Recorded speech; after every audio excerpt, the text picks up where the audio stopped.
So this week we talked about small group communication. The question was, how do men and women differ in terms of how they interact in groups? So what I've noticed is that males or men, they don't like to talk in front of the class when presenting points from group discussions. So usually like a female or woman will do this more. And then depending on like the topic of group discussions, they don't like to give much of personal input.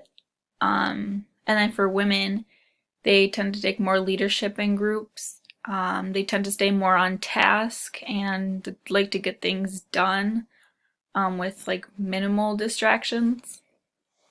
How can gender, ethnicity, and culture impact communication in small groups?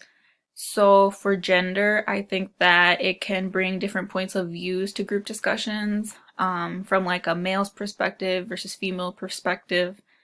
Ethnicity, there can sometimes be a language barrier depending, and it can sometimes be hard to communicate with each other in the group, but also it can also bring different points of views. For culture, I think that depending on like environmental factors and a lot of things can impact, like depending on how someone like grew up or what their views are. It can enhance group discussions and point out different beliefs. So difference between assigned and emergent groups. Assigned groups is when individuals are appointed to be members of the group. So an example of this would be teachers assigning groups in class when they like number you off like 1 through 4, and then you have to be like your group is your number that you got. Emergent group is group of individuals decide to form a cohesive group out of personal need or desire.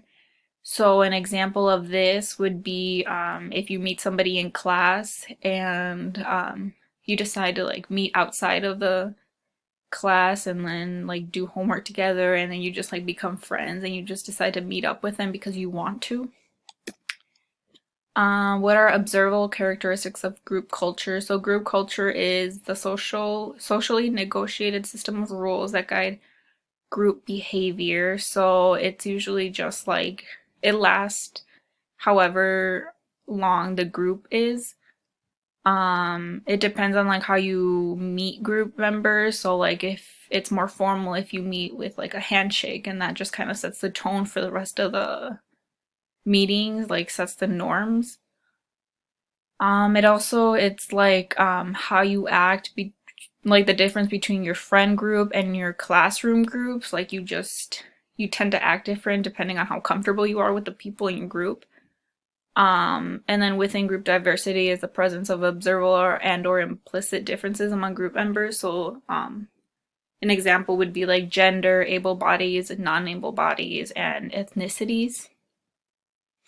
And then personal experience you have encountered in small group work. So for my example, I think like group projects, often members are strangers. You kind of build up and get more comfortable with sharing opinions. So at first you're like quiet and you're like careful, and then you just kind of start to get to know the people, and then you're just like more comfortable around them. And then sometimes people don't always put in the same work as you do, so sometimes you have to do your part and their part, because you like if it's a graded project, your grade depends on it, so you don't want to do bad. And then classroom groups are more focused, whereas outside of the classroom it's more distracting. Like that's also like friend group versus classroom groups.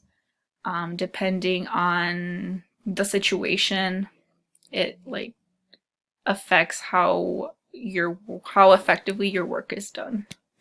And yeah, that's it.